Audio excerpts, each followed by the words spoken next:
Hola a todos, muy buenos días, bienvenidos a serenitymarkets.com. Les habla José Luis Cárpatos y esta es pues nuestra tradicional cita de todos los sábados del año con la actualidad de la semana en el vídeo de las 4 claves de la semana que ahora termina. Ya saben, clave técnica, clave fundamental, clave de fontanería de mercado y clave de varios. Empezamos a grabar hoy sábado 15 de junio a las 8:48 de la mañana hora española, 6 horas menos en Nueva York. Espero que hayan tenido una buena semana. Yo de allá para acá ya estamos otra vez en España a la espera de las pruebas que le tienen que hacer a mi señora el lunes día 17. Lo que pasa es que me he llevado un chasco porque yo creía que ya íbamos a salir de esta incertidumbre en breve y resulta que las pruebas se las hacen el día 17, pero la cita con el médico para la interpretación de las pruebas se la han dado para el día 25. O sea que aún nos queda otra semanita de estar esperando los dichosos resultados. Vamos a ver si sale todo bien, si no nos llevamos ningún susto y pues como nos van a dar los resultados el médico el día 25, pues el domingo de esa semana ya en el coche con perro y todo nos volveríamos a Suiza, a la explosión de vida, como les digo yo siempre. Bueno, espero que hayan tenido una buena semana. Yo he estado un poco flojeras de series. El domingo pasado 4 horas de Carlitos, eso sí, eso no hay quien me lo quite. Qué barbaridad lo que disfruté. Este chico es una maravilla, ¿eh? Es una maravilla. Sigue teniendo esas cosas que le pasan en la cabeza de vez en cuando a lo largo de los partidos, pero ahora vuelve, ¿eh? Antes, cuando le daba, no volvía, pero ahora vuelve, se rehace y fue un partidazo digno de la final. Sinner también, pues muy bien, pero se le notaba bastante más cansado que él en el último set, ya se notaba un poco bastante. Así que pues muy buen partido. Vamos a ver si disfrutamos un poco ahora este fin de semana de la Eurocopa que ya empieza. Hoy creo que ya tenemos, sí, hoy tenemos a España ya que entra en liza. Vamos a ver qué tal se da esta Eurocopa. Viene bien, ahora que nos han quitado la liga y todas estas cosas, pues viene bastante bien.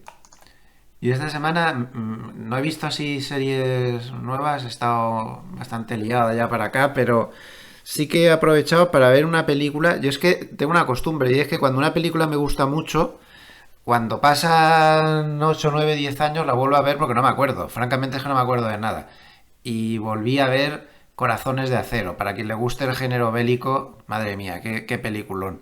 La recomiendo totalmente. La he vuelto a ver por segunda vez, no me acordaba ya de la primera y me ha vuelto a gustar muchísimo. Para que, insisto, para que le guste el género bélico. Si no, puede ser un poco fuerte, seguramente. Así que súper recomendada. Hay mucha gente, viene el vídeo que ven ahí, que está, para cuadrarlo bien he tenido que dejar un poco de negro por ahí, que es el marco, si no, no me cuadra, que me pregunta, ¿y tú cómo grabas los vídeos? ¿Tienes un estudio ahí de la repera en bote, todo lleno de aparatos y de cosas? Pues no, no. Aquí tienen, esto es que un familiar esta semana, mientras estaba grabando uno de los vídeos que grabo todos los días, pues me estaba grabando sin que me diera cuenta.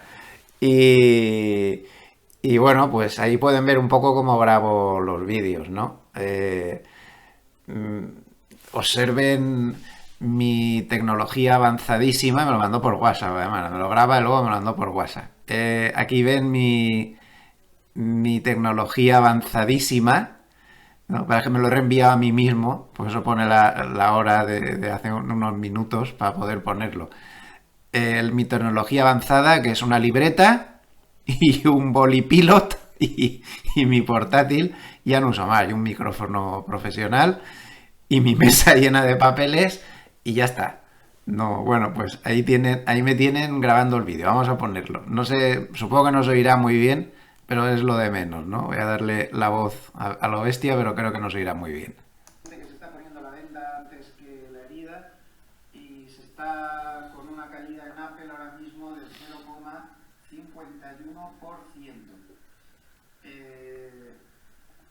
Ojo, porque si se fijan, además desde el punto de vista técnico, hemos llegado a este evento que dicen que es el más importante de la década, pues justo en techos del canal lateral. El canal lateral es el que se mueve desde el verano del 2023. Bueno, pues ahí me han visto grabando vídeos, así es como los grabo, no me hace falta nada más. Insisto que con mi libreta de última tecnología, mi boli pilot de última tecnología, y lo que me di cuenta al verme a mí mismo en los vídeos es que gesticulo como si estuviera hablando con alguien. De esto, claro, yo no era consciente de verme... ahora veremos de esto del ChatGPT. Yo no era consciente de que yo hacía eso, ¿no? De como si estuviera hablando con alguien y realmente estoy yo solo ahí. Bueno, no sabía que estaba ese familiar por ahí disimuladamente grabándome, ¿no? Pero bueno, en fin, una curiosidad más. Bien, un poquito de propaganda antes de empezar. En Intefi Escuela de Negocios estamos ya en plena campaña para el máster, la 10ª edición de este año. Viene fuerte, con el programa muy completo. Pueden llamar a los teléfonos de Intefi, Escuela de Negocios, tiene un botón aquí en la página para poder informarse a fondo y yo creo que es lo mejor, es un programa complejo y lo mejor es que hablen con las personas que tenemos encargadas para estas cosas. Y recuerden que viene además certificado con la titulación de la Universidad Pontificia de Salamanca. Para esta certificación hay que cumplir algunos requisitos que está especificado ahí en la página web. El programa merece la pena y también anticipar una primicia. Ha tenido mucho éxito el programa de scalping que abrimos con Judith Julia y se va a preparar un programa de swing trading para poder complementar un poco esa formación, un poco más operativa, un poco más lenta, pues del mismo estilo que ha hecho el de scalping, que ya digo que ha funcionado muy bien. De hecho está ya en la 2ª edición. Pues de esta manera esperamos que personas que quieran operar pues un poquito más lento, puedan aprender de Judith, que lo hace fenomenal en directo, con las clases en directo, las operativas en directo, y yo creo que es una muy buena profesional. También recordarles que en gloversia.com pueden encontrar todo el abanico de productos que tenemos disponibles en nuestra EAF.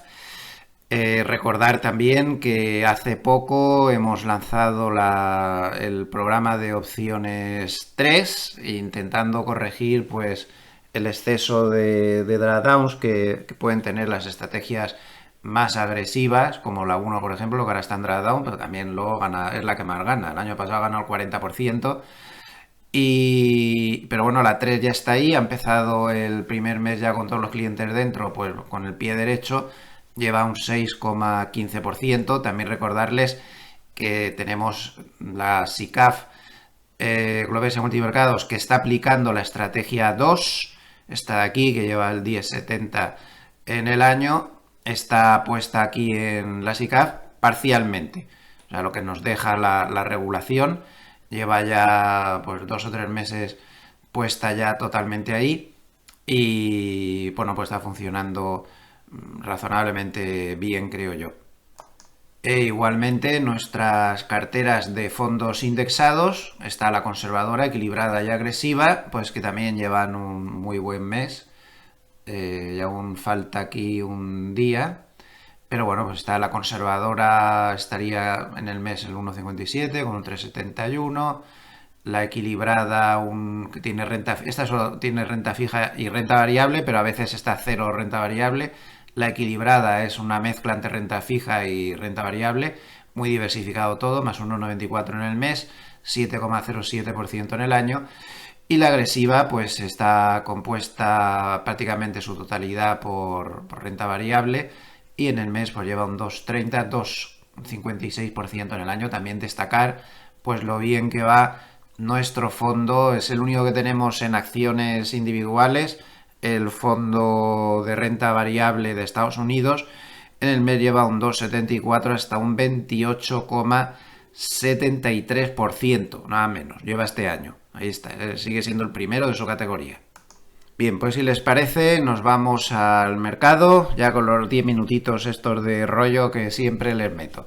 Vamos a empezar, como siempre, con el paper de Goldman, donde hace un resumen de la semana. El S&P 500 ha subido un 1,6%, hasta un interanual ya del 13,9%, el Nasdaq mucho más aún, 3,5% hasta un interanual del 16,8%, pero esto es un poco un espejismo. Esto es un poco un espejismo, porque si hay algo que ha caracterizado la semana es que el S&P 500 y el Nasdaq se han quedado solos. Realmente el resto de mercados han tenido problemas. Miren el Russell de pequeñas compañías, menos 1% en la semana y ya no gana nada en el año, ojo. Las pequeñas compañías del Russell están perdiendo lo que va de año. El Stoxx 600 europeo ha perdido el 2,4 en la semana y ya en el año le queda solo un 6,7. El Nikkei va muy bien en el año, tiene un 16, pero durante la semana ha sido poca cosa, lo que se ha movido 0,3. La bolsa china ha bajado 0,9 hasta 3,2.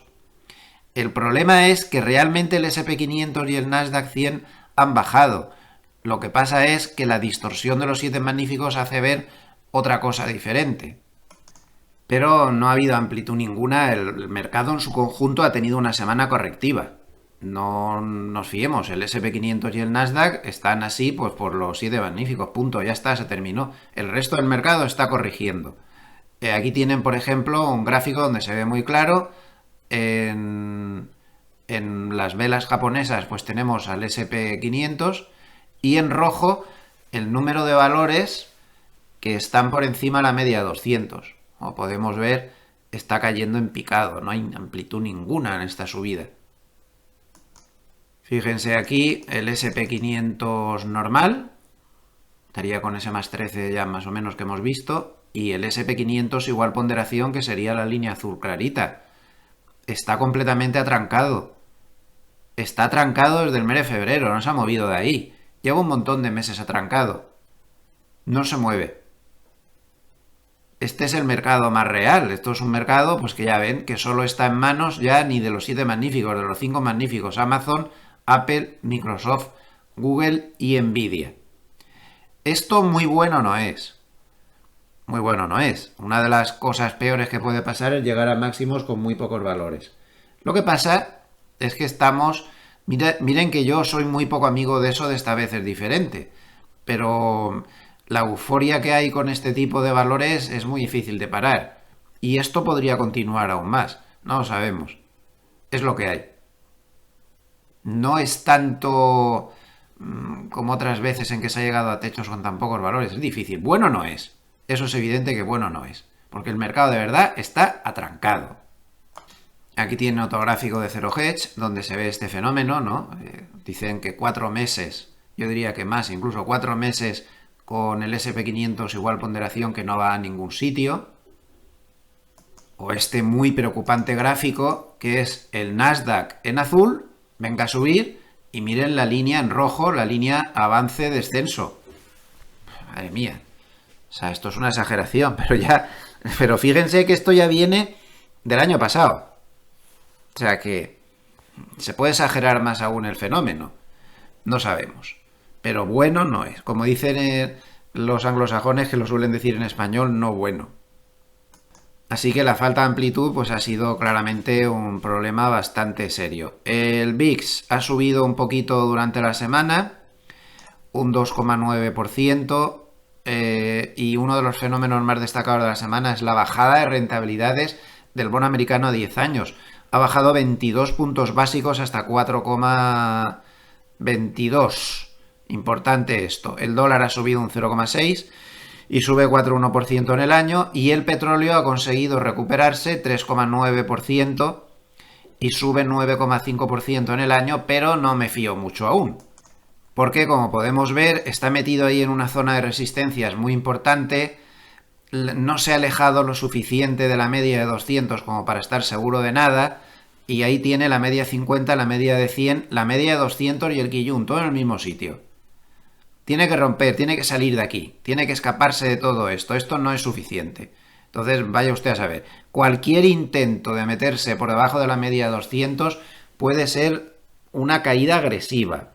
Si consiguiera pasar la media de 50 lo usaríamos como filtro para estar seguros de que ha roto ya la media de 200 y también de que ha roto la directriz bajista, porque aquí hay una directriz bajista en vigor, que ahí la tienen, tiene 3 puntos de apoyo y no podemos decir que se haya roto, más bien se ha quedado pegado por la parte de arriba en la directriz bajista, como vemos. Para romper la directriz bajista, pues le pediríamos también que rompa esto. Realmente está metido en un canal bajista, que más o menos, pues se lo he dibujado ahí, estaría por arriba, pues más o menos en la directriz alcista que hemos visto antes, y por debajo, pues va canalizando bastante bien. Entonces, si no rompe este canal bajista, lo normal es que se fuera a 72,55, donde estaría la base del canal. En cualquier caso, el petróleo no está apretando mucho a la inflación y eso se está empezando a notar. El oro ha subido un 1,1% y lleva ya en el año acumulado un 12,5%. Y no ha sido una buena semana para el Bitcoin, que ha terminado bajando semanalmente un 5,3% hasta 56,5%. La cesta está por pares. Las cestas por pares que tanto le... No, por pares no. Primero individuales. Como vemos, la inteligencia artificial ha sido quien ha mandado. Hay 3 sectores aquí relacionados con inteligencia artificial, con subidas de prácticamente el 6% y con acumulados en el año en todos estos sectores del 33% prácticamente. Y además también directamente el sectorial de megacapitalización tecnológica, con una subida del 4,41% y en el año el 43%. Toda la subida está aquí. Toda la subida la tenemos ahí. Francamente, creo que esto confirma, por lo que acabamos de ver, la falta de amplitud. No hay nada más que no sea esto, lo de siempre, los 7 magníficos. En cuanto a cestas por pares, pues la cesta que más habría subido es la de megacapitalización tecnológica contra valores tecnológicos que no tienen beneficios. Habría subido un 6,28% y en el año llevaría el 71,29%, nada menos. Los peores, pues tenemos aquí valores perdedores con alta beta, relacionados con el cobre, value, más cortos, bancos regionales. Y en cestas, esta sí que me parece importante, la primera. El value contra crecimiento no lo está haciendo bien y estaría bajando esta cesta peculiar, menos 3,63% en la semana y menos 7,19% en el año. No es eso muy bueno que digamos. Vamos ahora a dar un repasito al paper de cierre de ayer de Nocerino, que siempre nos aporta pistas nuevas e interesantes sobre lo que ha pasado en la semana y sobre lo que puede pasar en la semana que viene. En primer lugar, pues observamos que el MOC ayer fue comprador, claramente comprador, con 1.400 millones de dólares de desequilibrios compradores.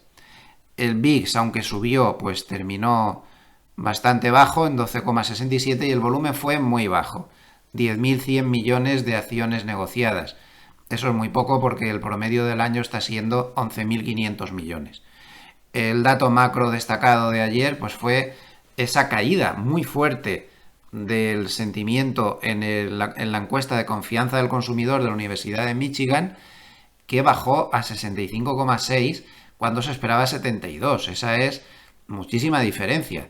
Eso no se ve muy habitualmente. Bueno, al final, después de una semana muy movida, donde hemos tenido el dato de IPC, que ha sido absolutamente clave, y el dato o el hecho de que se ha reunido la Reserva Federal, la semana ha pasado tras esos 2 grandes eventos Y miren lo que descuenta, aquí lo deja muy clarito Nocerino, miren lo que descuenta el mercado ahora mismo.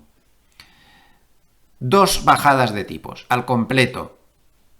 A la altura de la reunión del 18 de diciembre se esperan 2 bajadas de tipos. Para ser exactos, 2,039. O sea que un poquito más de 2 bajadas de tipos, pero muy poca cosa. En septiembre se dan altas posibilidades de que haya una primera bajada de tipos. Se le da un 65,5% de posibilidades. Ahí le darían un menos 0,2. No llega a los 25 puntos básicos, porque tampoco llega al 100%. Pero estaría ahí la primera bajada en septiembre. Y al nivel de diciembre, pues ya estaríamos en 2 bajadas, como vemos, menos 0,51 puntos básicos en tipos de interés. Mi opinión, por si sirve de algo, puede haber alguna bajada más. Yo no descartaría, a pesar de toda la parafernalia que se está dando y todas estas cosas y todas estas historias, que hubiera una tercera bajada en noviembre. Y no soy el único que piensa así. Por ejemplo, Citi durante esta semana ha opinado que podríamos tener bajadas en todas las reuniones a partir de ahora, es decir, bueno, sin contar la de julio, 18 de septiembre, 7 de noviembre, 18 de diciembre y en todas las del año que viene hasta 7 reuniones con bajadas en todas y cada una de ellas de 25 puntos básicos. Estoy de acuerdo con esa opinión. Incluso no descartaría que en alguna de estas, en lugar de 25 puntos básicos, se bajara a 50, como por ejemplo la de diciembre. Sigo pensando exactamente lo mismo que les decía el sábado pasado, que el mercado está siendo más fino que la propia Reserva Federal en la espera de lo que pueda pasar. Me da la sensación de que si quitamos ese dato ridículo de empleo, fantasmagórico, absolutamente falso, creo que ya hemos debatido ampliamente en este vídeo semanal lo falso que es ese dato y les he dado bastantes argumentos. Si quitamos ese dato falso, la inflación está mejorando mucho, eso es un hecho incuestionable tras lo que ha pasado esta semana, y la economía se está enfriando, no de una manera grave, gravísima y nada de todo eso, pero se está enfriando. En suma, sí le está abriendo la puerta a la Reserva Federal para que pueda bajar tipos de interés, que es lo que ellos quieren, ver las cosas claras para empezar un ciclo de bajadas de tipos. Pero yo creo que puede haber más bajadas. De momento se descuentan claramente 2, después de esos 2 acontecimientos semanales tan importantes.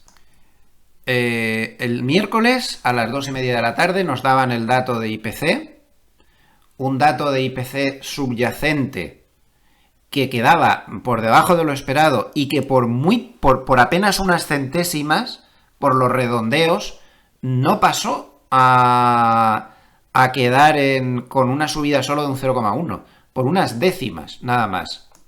Para ser exactos, las subyacentes que dieron en 0,2 salió en realidad en 0,163%. 0,163%.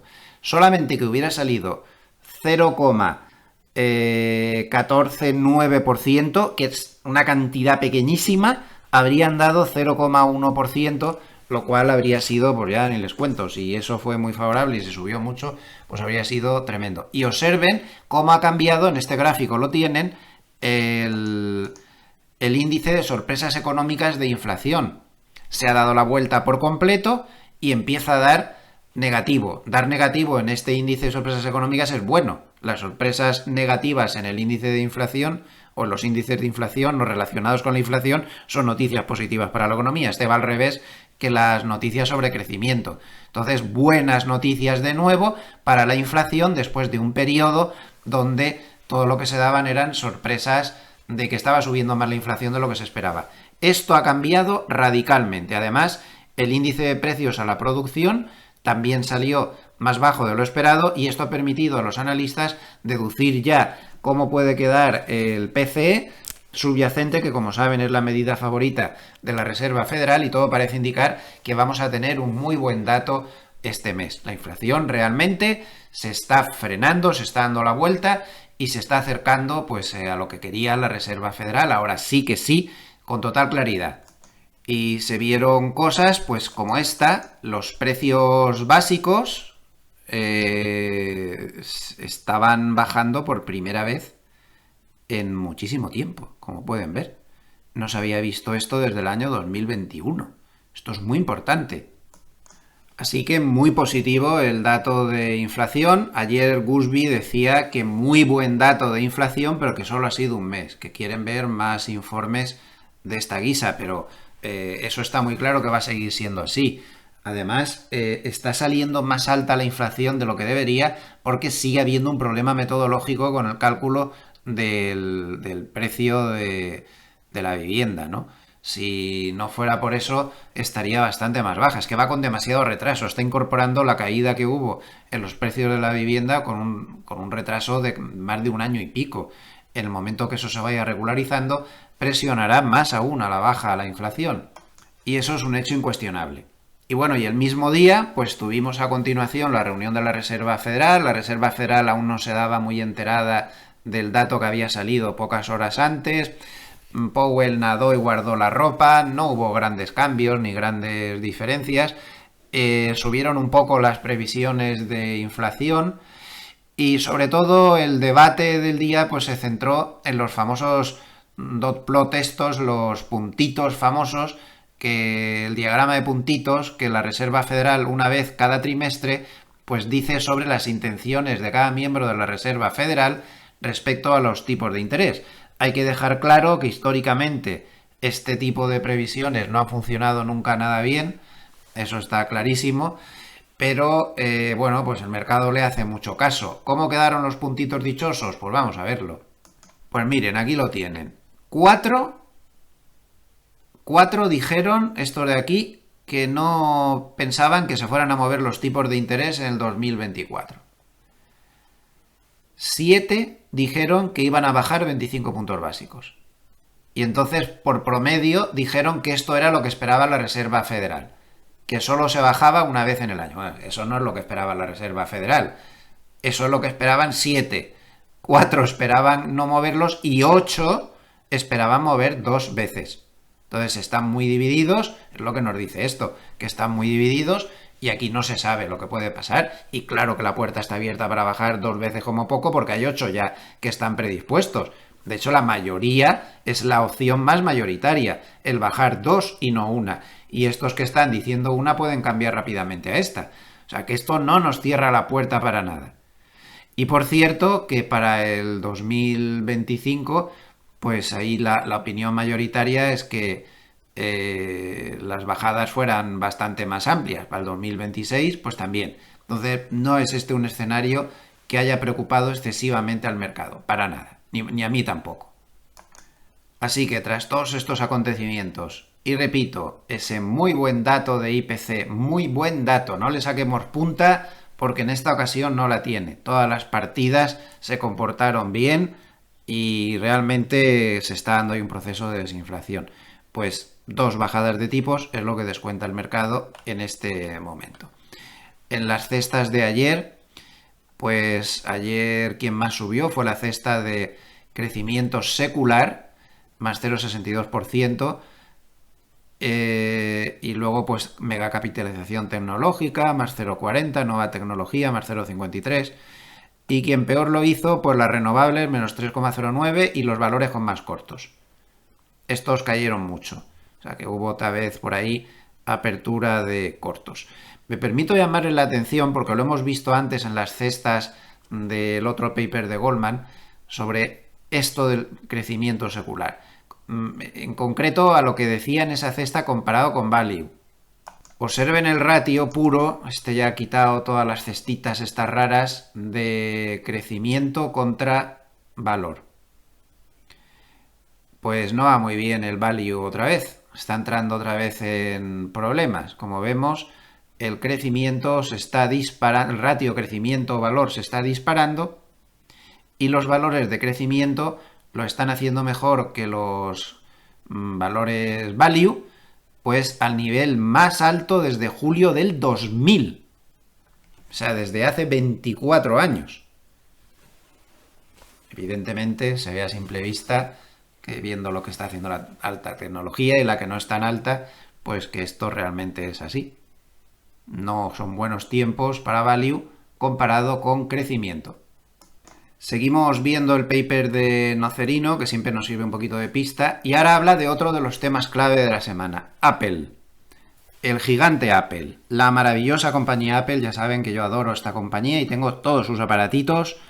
Por cierto, ya me he comprado mi iPad suizo y me ha costado un porrón menos de lo que me hubiera costado en España. Lo pedí online y me lo trajeron ahí a la montaña al día siguiente en la tienda de Apple Suiza.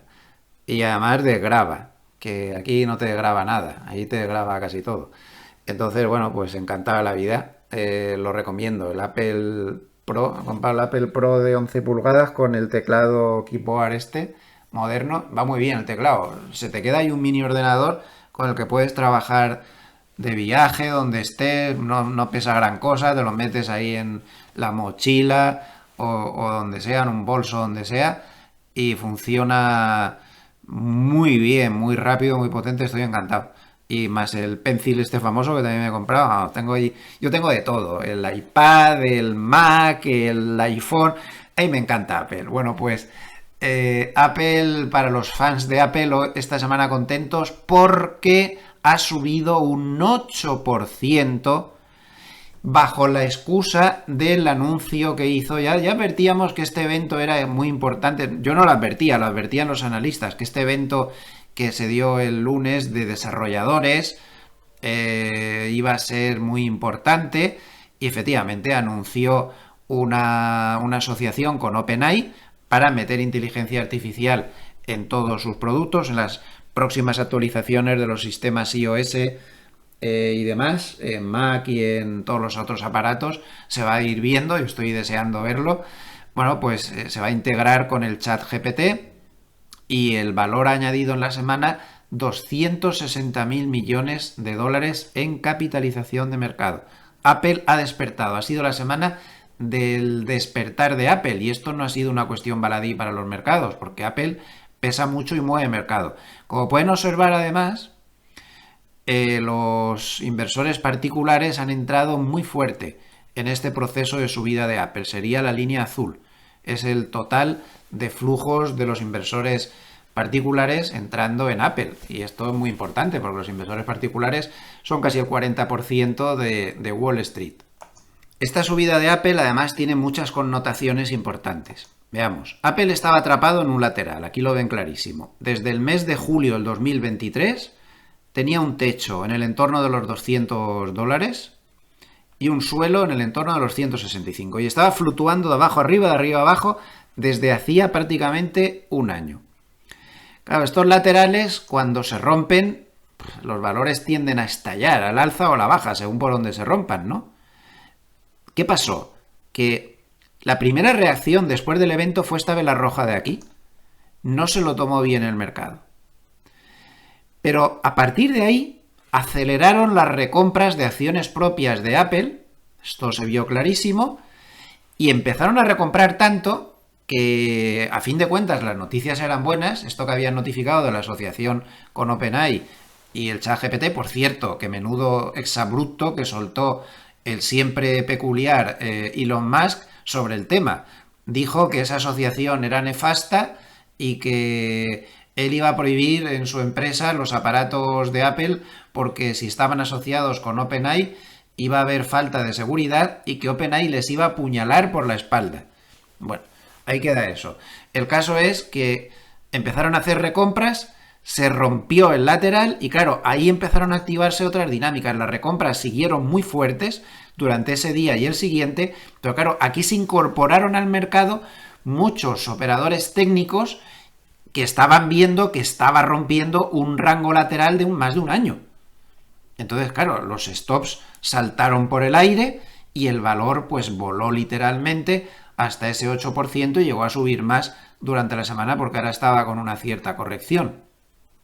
Claro, este movimiento ha sido importantísimo. Ahora toda la zona de los $200 pues pasa a ser soporte, y un soporte muy importante, muy importante. Mientras no lo pierda, Apple ha vuelto a recuperar su pulso alcista con total claridad. Por cierto, que nuestro modestísimo sistema del RSI, si se fijan, empezó a dar momentum alcista cuando Apple estaba a 187. No fue nada mal, no fue nada mal. Y hasta el momento, pues en ningún proceso ha cambiado. Mientras que estuvo dando momentum bajista intermitentemente, pero siempre dando momentum bajista sin cambiar a momentum alcista, pues en toda el área esta de aquí donde estuvo bajando. Entonces su modestia yo creo que funciona bastante bien, ¿no? Esta última subida también la pilló muy bien y se salió rápidamente como por aquí. Por lo tanto, Apple protagonista de la semana. Apple la verdad es que se estaba quedando un poco atrás en medio de todo este proceso. Vamos a ver alguna cosa más interesante. Y me parece muy importante lo que subrayo aquí en azul que ha dicho John Flood, que como saben es compañero de Nocerino en estas lides en la mesa de trading de Goldman. Y no le falta razón, ¿eh? Dice John Flood que cree... Voy a hacerlo más pequeño para que puedan ver el gráfico. Está hablando de 1995 y comparándolo con la situación actual. Vamos a volver aquí. Dice que John Flood que cree que este año tiene un aroma a 1995. Que en 1995 fue la última vez que se consiguió un aterrizaje suave. Si es que esa es la hipótesis que va a triunfar al final. En 1995... la Reserva Federal pues bajó los tipos de interés bastante y el SP500, gracias a ese aterrizaje suave, no sé, sí que le hizo efecto la bajada de tipos. Ya saben que si hay recesión, eso compensa negativamente la bajada de tipos y suele ir mal. Entonces, el SP500 tocó 77 máximos históricos en 1995 y a partir de ahí inició una subida épica que dice que sí, bueno, pues lo que están pensando es correcto, hasta 1999. 4 años de subida. Entonces dice que todo esto le recuerda a aquella situación y que el SP500 lleva ya 29 máximos históricos y que es el mejor inicio de un año electoral, como este, noviembre ya saben que son las elecciones, mejor inicio de un año electoral de la historia. Entonces, según él, podríamos estar ante algo parecido a esto. No lo sé, es una teoría personal y lo dejamos ahí. Problema. Houston, tenemos un problema. Buybacks. Dicen, adiós a las recompras. Esto va a ser un factor negativo a partir del lunes. Se acabó. Blackout de recompras. Como vemos, ayer viernes fue el último día con la ventana de recompras abierto. A partir de ahora se terminó la historia hasta el 19 de julio. Hasta el 19 de julio no volverá a terminar el blackout que se ha iniciado de recompras. Estamos, por lo tanto, un mes entero en blackout de recompras. Nos recuerdan que las compañías entran en blackout de 4 a 6 semanas antes de publicar los resultados y que salen del blackout 1 o 2 días después de publicar los resultados. A continuación hace un ejercicio bastante interesante de ver qué ha pasado en la historia en relación con las elecciones. Como podemos ver, el mercado empieza a ponerse muy nervioso y a subir la volatilidad fuertemente un mes antes de las elecciones, es decir, estaríamos hablando en octubre, sube mucho la volatilidad y a partir del día de las elecciones, esto está calculado desde 1992, a partir del día de las elecciones la volatilidad tiende a bajar muy fuertemente. Entonces deberíamos estar preparados para algo de esto. La volatilidad tiende a estar muy fluctuante desde el mes 4 hasta el mes -1, donde se dispara. En el mes, cuando faltan 2 meses, es decir, estaríamos hablando de septiembre, tiende a bajar la volatilidad. Bueno, no deja de ser una referencia más. Nos vamos al gráfico más importante de la semana, la liquidez. A ver, la liquidez sigue subiendo. Realmente no podemos decir que vaya mal. Lleva unas semanas que está subiendo todas las semanas la liquidez, pero lo hace a un ritmo muy lento. A un ritmo muy lento que no cuadra con la velocidad con la que está subiendo el SP500. Entonces, sin poder decir que vamos al revés, porque esto sería si la volatilidad, perdón, la liquidez estuviera bajando, la liquidez sube, pero el gap sigue siendo muy alto. ¿Lo rellenará la Reserva Federal con alguna medida cuando se dé cuenta de que las cosas no son tan maravillosas como ese absurdo dato de empleo está reflejando? Esta semana hemos vuelto a tener cosas que nos han vuelto a decir que ese dato de empleo es completamente absurdo. Por ejemplo, hemos tenido un dato de paro semanal que ha crecido al mayor nivel en mucho tiempo. El paro semanal está empezando a reflejar que efectivamente el empleo se está debilitando, no de una manera catastrófica ni apocalíptica, nada de eso, pero sí que se está enfriando, que es lo único que pide. Si la Reserva Federal lo único que pide es que el mercado laboral esté más o menos en calma, no necesita que se caiga. De hecho, Tim Miraros durante la semana filtró que hay muchos miembros de la Reserva Federal que son muy conscientes de que ese dato de empleo no es fiable. El propio Powell lo reconoció y dijo literalmente, creo que el dato de empleo está un poco sobreestimado. Un poco, claro, ¿qué va a decir? Él es el gobernador del Banco Central y tiene que ser prudente, pero traduzcan ese un poco porque no se cree nada. Entonces, bueno, pues el empleo se está debilitando, que es lo que ellos pedían, que no estuviera explosivo, por la sencilla razón de que si se está debilitando, las presiones salariales, pues es difícil que crezcan y esto pues seguirá calmando también la inflación. Entonces, bueno, pues desde este frente no es que sean muy malas noticias, pero el gap sigue siendo demasiado alto. Aunque esto no ha arredrado a Goldman, miren la noticia con la que nos hemos levantado esta mañana. David Kostin, que es el analista estrella de Goldman, ha subido su precio objetivo para el SP500 a finales del 2024 de 5.200 a 5.600. Lo cual pues implicaría algo de subida en lo que queda de año, 5.600. Ahora mismo es uno de los analistas que están dando un precio más alto desde el punto de vista de grandes bancos.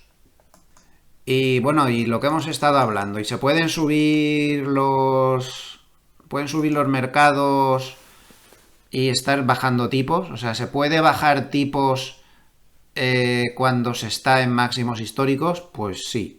De hecho, no es nada normal ni nada raro. Ryan Detrick se ha entretenido en calcular las veces donde ha sucedido esto mismo, que en zona de máximos estaban bajando tipos, y como ven en los puntitos verdes es algo que ha sucedido bastantes veces.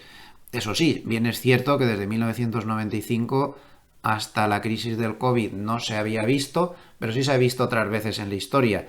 Al final el promedio, se lo leo yo, porque se ve un poco borroso, a un mes de la bajada de tipos en máximos históricos solo se sube el 45%, aunque tiene un promedio de pérdida, pero no muy grave, del menos 0,2.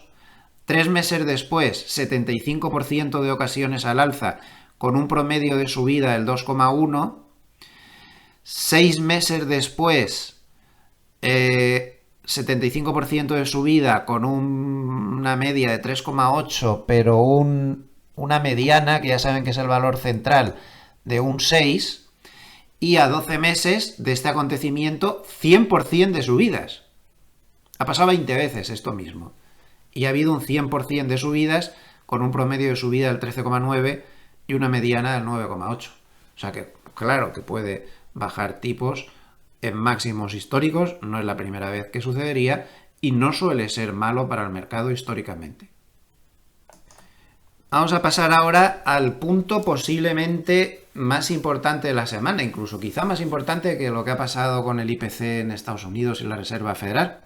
Yo no sé si recuerdan ustedes esa canción que había hace ya muchos años, me parece que era de La Trinca, que tenían una canción divertidísima que empezaba: en el siglo XVIII en París hizo furor el barón de Vide, famosísimo inventor. Y entonces había un estribillo que decía: ¿qué es que se merde? Preguntaba la nobleza, ¿no? ¿Se acuerdan de esa canción tan divertida, La Trinca? Bueno, Los más jóvenes igual no la conocen, pero aquello fue muy famoso y era muy divertida la canción. O sea, la canción lo que intentaba explicar en una especie de broma era cómo habían inventado el bidet los franceses, ¿no? Se inventaban todo. ¿Qué es ese merdé? Decía la canción. Bueno, pues el mercado se ha acordado mucho de esta canción y cuando ha terminado la semana todos nos preguntamos ¿qué es que es ese merdé?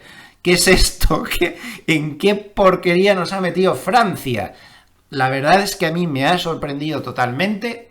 Yo de hecho comenté erróneamente en los vídeos del lunes que los resultados electorales al Parlamento Europeo no iban a tener grandes repercusiones en el mercado y me equivoqué de plano. No esperaba lo que pasó después. Y lo que pasó después pues fue que en Francia en concreto el partido de Rassemblement, creo que se llama nacional, de Marine Le Pen, pues arrolló en la votación al partido de Macron, que era el que estaba en el poder, y a partir de ahí el mercado empezó a ponerse nervioso porque Macron, en una decisión que no es fácil de entender, no, yo no hago aquí análisis político, no quiero hacer nada de eso, me limito a hacer análisis económico, pero sí me sorprendió que convocara unas elecciones anticipadas tan pronto como el domingo día 30. Por cierto, tengo yo que atravesar toda Francia en coche ese día. Entonces, claro, esas elecciones anticipadas pusieron en efervescencia al mercado francés, especulaciones de todo tipo sobre quién puede ganar las elecciones o quién no puede ganar. Y a partir de ahí, pues el mercado se puso nerviosísimo. ¿Qué posibilidades hay? Pues como no hago análisis político, les leo 3 puntos de Bank of America.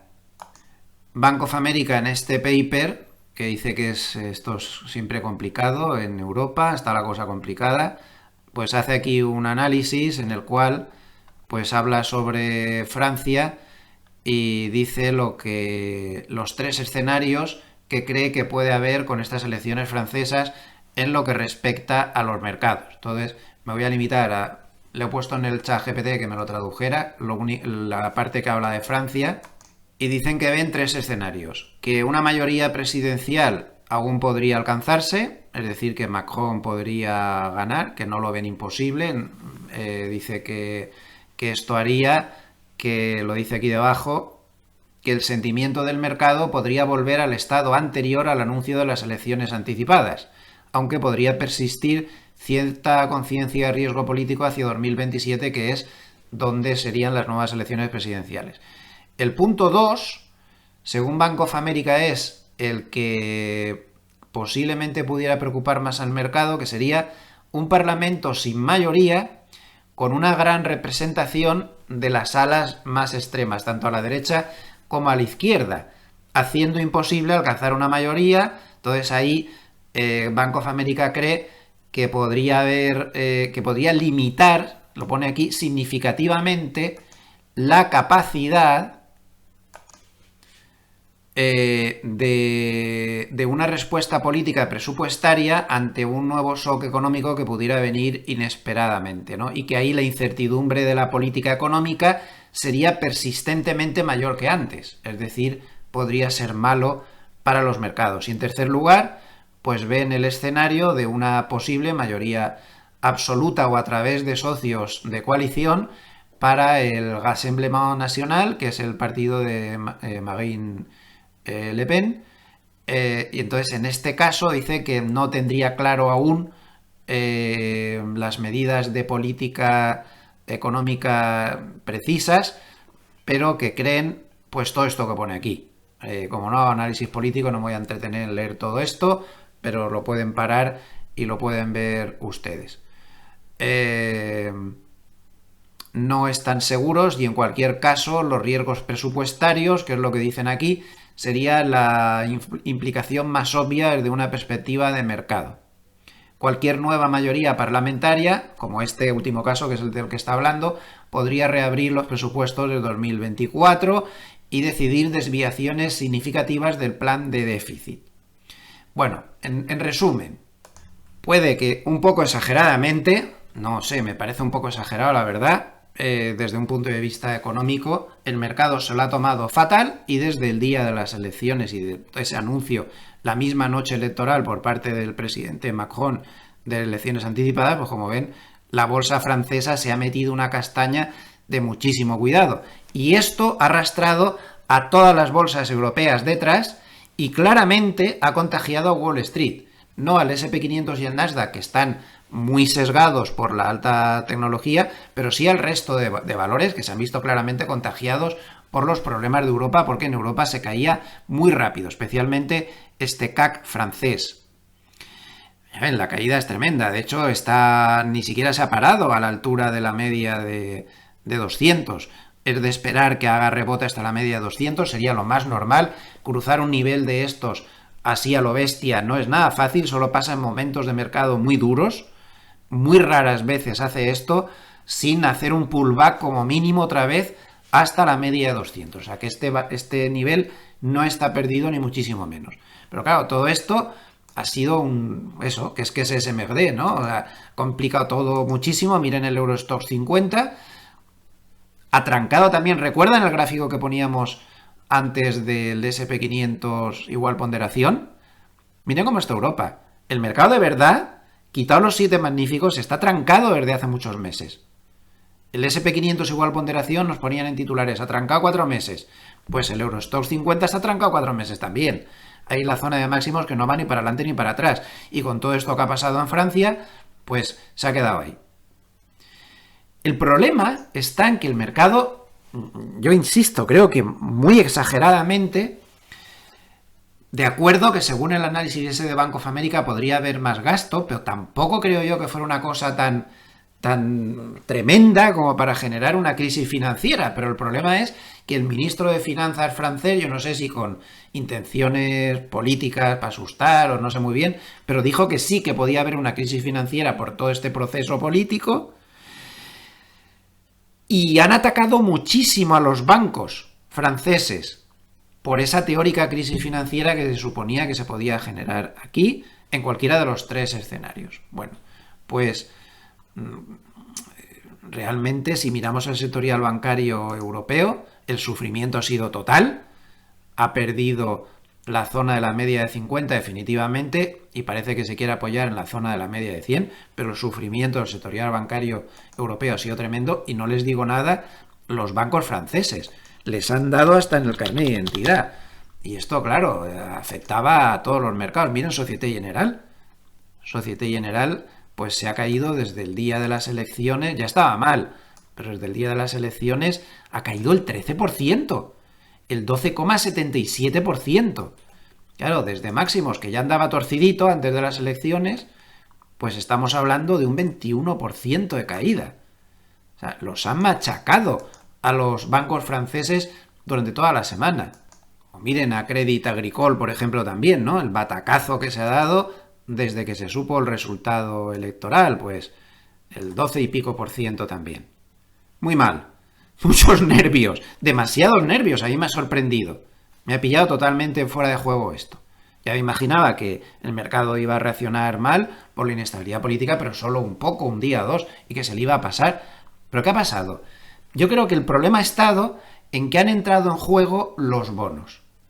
Y cuando entran en juego los bonos, todo el mundo se pone muy nervioso. Vamos a ver ahora esto de los bonos con calma, pero primero, fíjense cómo se han separado las volatilidades del Eurostoxx 50, que sería el V2X o el VSTOXX, si lo quieren buscar en su programa de análisis técnico, la línea lila, y el VIX, que es la línea naranja, que le da igual todo esto. Entonces, Europa está muy nerviosa, como vemos. Aquí tienen un ratio entre el VSTOXX y el VVIX. Como ven, la subida es absolutamente espectacular. Y yo llamaría la atención también sobre lo que está pasando con el euro cuando lo comparamos con el franco suizo. Ya saben que mi apuesta personal para mis ahorros de largo plazo, activos inmobiliarios o cualquier otra cosa que se me pueda ocurrir, mi apuesta personal está en el franco suizo, a largo plazo, no en el euro, del cual no me fío. Y no quiero tener excesivos activos en euros. Vamos a hablar otra vez de la moneda flat y de todas estas cosas. Ya hemos hablado muchas veces de esto. Bueno, pues inmediatamente miren cómo todo este jaleo monumental en Europa, cómo ha hecho que el euro caiga con mucha fuerza contra el franco suizo. El euro había llegado casi a la paridad, se había recuperado muy lentamente después de haberlas pasado moradas durante muchísimo tiempo. Fíjense qué batacazo permanente del euro contra el franco suizo. No sé si esto no nos debería hacer preguntarnos un poco algunas cosas sobre la zona euro y sobre la confianza que tiene el mercado en ella, ¿eh? Pero bueno, el caso es que con este asunto, pues el euro ha vuelto a caer muy claramente contra el franco suizo. Era de esperar. Todos los activos refugio pues han reaccionado activándose. Y uno de los activos refugio que más han activado es el bono alemán. Como siempre, para no perder la costumbre. Como pueden ver, después de toda la pelotera que se ha montado, estaba aquí, cuando empieza el lunes después de las elecciones, y miren lo que pasa después de todo este lío de Francia.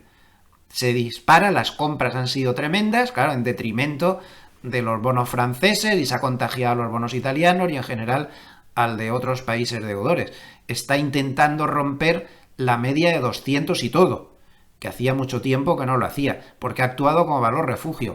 Observen las fortísimas subidas de ayer, más 1,32% el Bund alemán a 10 años y más 3,56% nada menos el Bux alemán a 30 años, más 3,56%, es que se dice pronto. ¡Qué barbaridad! Y todo porque estaban actuando como valor refugio. Y esto fue lo que sí que puso muy nervioso al mercado, ver que los bonos reaccionaban, porque cuando los bonos reaccionan en Europa, malo. Y miren este gráfico. Este gráfico es del spread entre la rentabilidad del bono francés y la rentabilidad del bono alemán. Se podría decir que esto es como la prima de riesgo en Europa, porque el bono alemán se usa como el valor más seguro, entre comillas. Bueno, pues como podemos ver, estamos hablando de la mayor subida de esta prima de riesgo con Alemania por parte de Francia desde el año 2017. Está al nivel más alto desde el año 2017. No es un nivel catastrófico ahora mismo, pero es un nivel inquietante, y esto es lo que ha preocupado al mercado. El ver que los bonos reaccionaban, mientras la bolsa hace sus cosas, bueno, pues la bolsa va y viene. Pero cuando los mercados de bonos se ponen nerviosos, es cuando la podemos liar. Y creo que no hace falta que les recuerde la que se lió no hace mucho en Reino Unido por un proceso parecido a este. El gobierno saca una serie de medidas, el mercado no está de acuerdo, los bonos empiezan a hacer cosas como esto que está haciendo los bonos franceses, y llega un momento que se monta una crisis financiera tremenda y que tuvo que tomarse medidas urgentes, como retirar las medidas políticas que se habían propuesto y demás, porque el mercado de bonos se estaba comiendo ya a las aseguradoras, a los fondos de pensiones. El mercado de bonos es muy peligroso, el mercado de bonos no es la bolsa.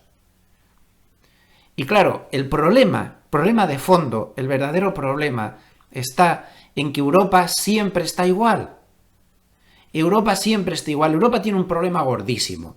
Tenemos una unión económica que tiene bonos diferentes y no un bono común. Yo no digo si es eso lo que tiene que haber, si es justo o si es injusto. Yo solo digo que es lo que hay. Entonces, al no tener un bono común, la Unión Económica Europea siempre se descose por la misma costura. Y esa costura es por los diferenciales entre los bonos de los diferentes países. Ese es el problema, esa es la costura. Y cada vez que el mercado ve que empiezan a pasar cosas de esas, que hay países que empiezan a caer sus bonos contra el bono alemán y se lía aquí el follón padre, es cuando nos ponemos nerviosos. Todas las grandes crisis de la Unión Europea han venido por esto mismo. Entonces, en el momento en que los bonos han empezado a hacer estas cosas, es cuando el mercado se ha puesto nervioso de verdad, cuando algo que normalmente no debería haber hecho reaccionar tanto, se ha convertido ya en una cuestión preocupante, y por eso se ha castigado a los bancos de la manera que se les ha castigado. Por peligro de crisis financiera. ¿Que puede ser exagerado o no? No lo sé y no voy a hacer ningún análisis político. Pero es lo que hay. El momento que se meten los bonos por en medio, esto es más serio de lo que parece y tenemos que vigilarlo muy de cerca. Miren, por ejemplo, con los bonos italianos y españoles, las crisis que hemos tenido. El 26 de julio del 2012, por una serie de razones, los spread de los bonos españoles e italianos comparado con el bono alemán se habían disparado de una manera brutal.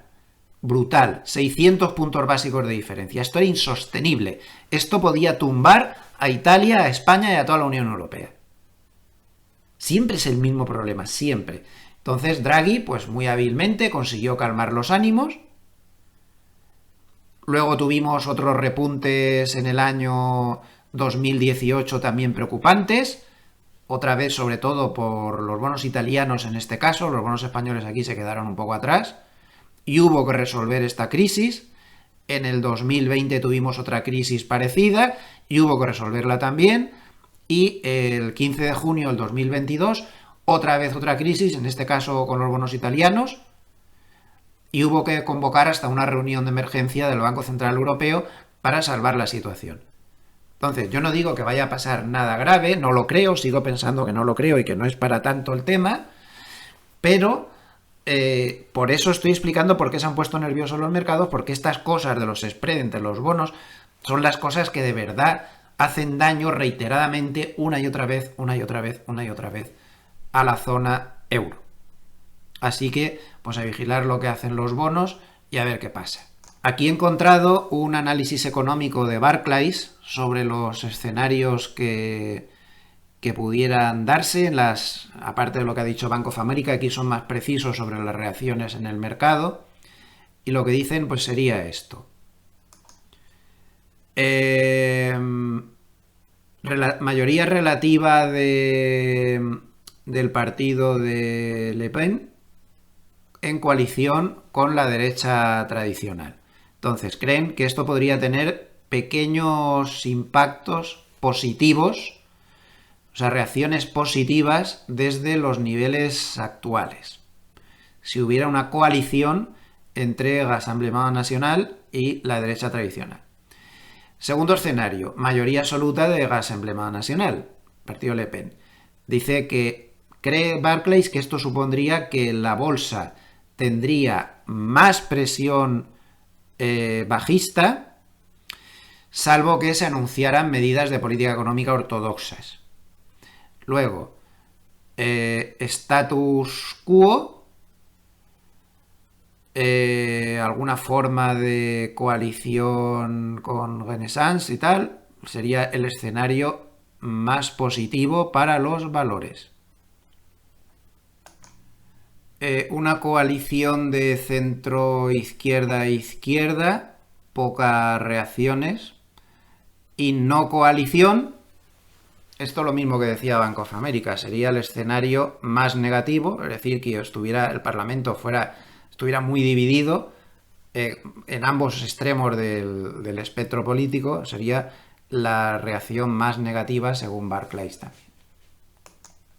La semana ha sido realmente terrible para Francia. Fíjense en este gráfico de Goldman, aquí se ve cómo lo han hecho los sectores franceses respecto al sector europeo correspondiente, ¿no? Pues por ejemplo, construcción y materiales básicos lo ha hecho un 6% peor el sector francés que el sector europeo, utilities un 6% peor que el sector europeo, bancos un 5%, en fin, aquí tienen un poco todo. Quien menos ha sufrido, pues ha sido consumo básico, French International, no sé qué quiere decir esto, valores franceses internacionales, me imagino, consumo discrecional, son los que menos han sufrido. Aquí se está partiendo de la base de que Alemania es el refugio seguro, pero uno de los factores clave que también hemos tenido esta semana es que en Alemania se han visto movimientos políticos en las elecciones europeas que no han tranquilizado a nadie, que parecen apuntar también a inestabilidad futura en Alemania, clarísimamente, y ha habido artículos bastante duros. Recuerdo uno que leí ayer en El Economista sobre la situación económica de Alemania, que no es tan nada boyante como se podría decir. Ahí tienen un poco el ejemplo del crecimiento del Producto Interior Bruto de Alemania en azul, y por ejemplo pues el crecimiento del sur, ¿no?, de Europa Italia, España, Portugal y Grecia. No hay un acuerdo ya tan claro, un consenso tan claro de que Alemania sea tanto refugio como se pensaba hasta ahora. Hay problemas económicos de gran calado en este momento en Alemania e insisto, el resultado de las elecciones al Parlamento Europeo pues han destapado también una inestabilidad política bastante importante que puede verse en los próximos tiempos. A pesar de todo esto, pues ya ven, el nivel de protección que sería este índice SDX vía opciones contra futuras bajadas grandes del mercado en Estados Unidos, aunque ha subido por todos estos nervios en Europa, como podemos ver, pero continúa en un nivel muy bajo. No hay mucha preocupación al respecto y esto pues no significa nada. El mercado esto no tiene una correlación clara con el mercado, pero sí nos indica una cosa: si hubiera una caída por alguna razón, como hay muy poco nivel de protección, la caída se aceleraría mucho. Claro, cuando te pilla una caída pues con un nivel de protección muy alto, como puede ser aquí, la caída le cuesta mucho materializarse, porque como hay todo el mundo está protegido, pues nadie vende, porque se te están monetizando las protecciones, ¿no? Entonces siempre es bueno que sepamos cuál es el nivel de protección que hay. ¿Qué están haciendo los hedge funds con los futuros sobre el SP500? Pues aumentando cortos. Ya están otra vez con sus cortos. En este momento se van los cortos a máximos de 11 semanas. Ahí podemos verlo. Vamos a dar un repasito ahora al paper del fin de semana especial que nos manda, como siempre, muy amablemente, @inversores institucionales. Pueden verlos en su canal de Telegram. Pues nos hace una reflexión que tienen toda la razón. Es lo que hemos visto un poco antes, ¿no? Dice que próximos al ecuador del año, pues la rentabilidad de los índices es muy desigual, con divergencias muy significativas que hacen plantearse en qué medida se puede afirmar que el 2024 esté siendo tan buen año para la renta variable. Claro, según como lo miremos, ¿no? El SP500 y el Nasdaq ya lo hemos visto antes. El Russell también hemos visto que está perdiendo. El RSP de igual ponderación sube un 4%. Está bien, pero no es ese año tan espectacular en el que nos hacen creer el SP500 y el Nasdaq. O miren el Dow Jones. El Dow Jones, como está mucho más al margen de todo esto de los 7 magníficos, tan solo lleva un 2,39% de subida en el año. Y en el mes, pues las desigualdades son enormes. El Russell baja un 4,40%. El Dow Jones un 3,21, el RSP 500 con todos los valores del SP 500 en igual ponderación un 1,27 y el SP 500 sin embargo pues con esa distorsión sube 2,5, el Nasdaq sube 5,96. Aquí tienen la medida de fuerza relativa tendencial que calculan una vez a la semana. Tienen aquí su medida FRT, fuerza relativa tendencial, estaría marcando tendencia alcista. Y sectores alcistas, lo tienen aquí también, pues estaría en una zona más o menos neutral. Muy importante siempre este cono de volatilidad que publican cada semana. Según a la luz del cono de volatilidad nos advierten de que hay riesgo de que en las próximas 2 semanas pudiera ponerse en riesgo la continuidad de la tendencia alcista de orden menor, no la mayor, de orden menor. Habría que estar atentos a los primeros soportes por si hubiera peligro. Y aquí en su mapa de los niveles institucionales importantes, llamaría la atención, ellos lo avisan un párrafo antes, en que si se fijan por primera vez en mucho tiempo, los bonos americanos a 10 años están en tendencia alcista. Estarían en 110,47, por lo tanto estarían por encima ya del nivel institucional superior. Este cambio es muy importante porque observemos cómo suelen hacerlo todos los activos. Este concretamente no está calculado, pero cómo suelen hacerlo todos los activos cuando se sitúan por encima de su nivel institucional superior. Dice que nivel institucional superior significa estar por encima, apetito comprador del 100%, y que su superación suele traer consigo subidas aceleradas. Como podemos ver, los bonos por fin se han situado por encima, pero observen como el régimen, sin embargo, en el Dow Jones es bajista, en el Russell 2000 es bajista. Sin embargo, en el SP500 y en el Nasdaq pues es alcista. Realmente curioso. El euro bajista, como no podía ser de otra manera, Bitcoin alcista y el VIX bajista. Y vemos por último el paper de Hartnett. Habrán observado por el tiempo que llevamos de vídeo que me he dejado poquito tiempo para el paper de Hartnett, pero es que esta semana no ha dicho nada porque ha publicado un amplísimo paper y para este pues no ha tenido mucho tiempo y se lo ha dejado reducido. El paper que ha publicado es un atlas de la inversión con 49 mapas. Es absolutamente imposible repasarlo en este vídeo. Bueno, pues hay un montón de mapas aquí. Por ejemplo, las elecciones en el 2024. Fíjense la cantidad de países que tienen elecciones. 40% de la población tiene elecciones este año. 60% del Producto Interior Bruto tiene elecciones este año. Y ya saben que con las elecciones pues siempre se cuida de que no haya muchos disgustos, ¿no? Y muchas cosas. Y en fin, pues tiene un montón de gráficos. Dice, esto ya lo publicó hace tiempo, ahora lo ha retocado. Esto sería el mundo según Biden, donde estarían los países más importantes. Este sería el mundo según Trump. Como vemos, cambia un poco la percepción de los países. En fin, vamos a dejarlo porque es demasiado amplio. Simplemente sí me gustaría destacar solo esta cita que demuestra un poco la estupidez del ser humano, como nos entretenemos en matarnos entre nosotros en lugar de hacer otras cosas. Dice que el conflicto entre Rusia, Ucrania, la OTAN, etcétera, sería la guerra número 487 en Europa en los últimos 2000 años. Madre mía, ahí queda eso.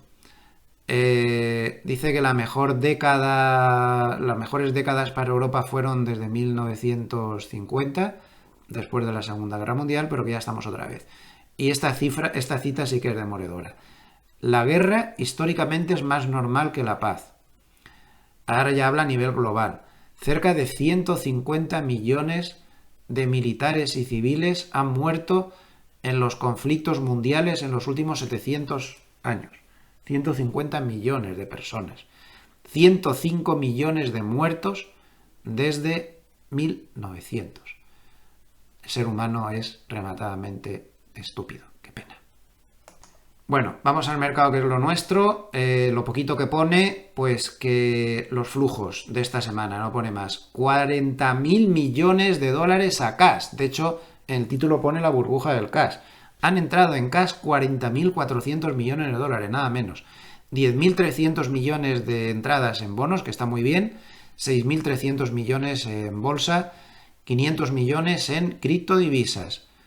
Aquí habla de la tremenda cantidad de dinero anualizado que está entrando en cash, 680.000 millones, nada menos. Dice que en los bonos del Tesoro llevamos 6 semanas consecutivas de entradas y que en los bonos corporativos con grado de inversión, es decir, los de rating alto, tenemos la mayor entrada en 9 semanas. Ahí queda eso. Y en bolsa llevamos 8 semanas de entradas.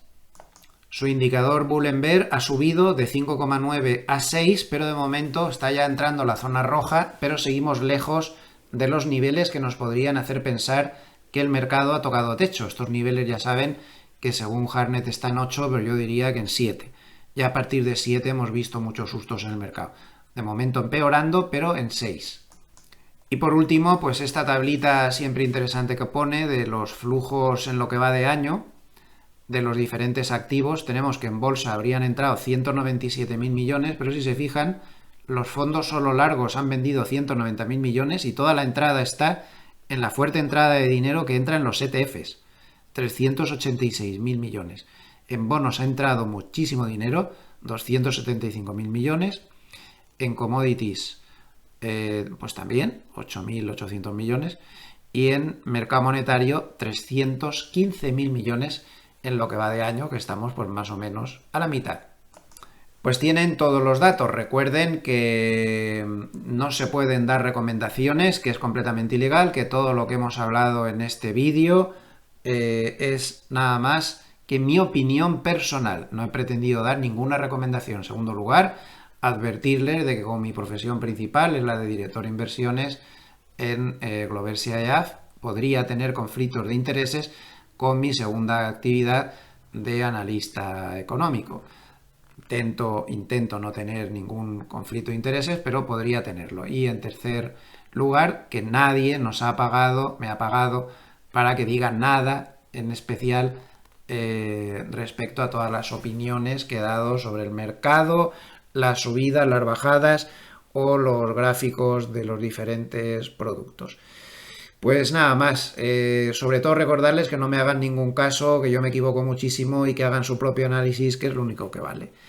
Muchísimas gracias a todos los amables escuchantes por aguantar este ladrillo de vídeo. Si les ha gustado, pues les agradecería mucho un like o que se suscriban al canal, sobre todo si aún no lo han hecho. A nivel de vídeos personales, pues ya me despido hasta mañana, que haremos el pequeño vídeo de reflexión de todos los domingos, muchísimo más breve, y a partir del lunes, pues los vídeos normales de cada semana. Que pasen un muy buen fin de semana. Disfruten de la Eurocopa, de la familia, de las buenas series, de los buenos amigos, que es lo mejor que tenemos en la vida. Carpe diem, que la vida es demasiado corta, hay que disfrutar cada día. Hasta pronto, hasta mañana. Gracias.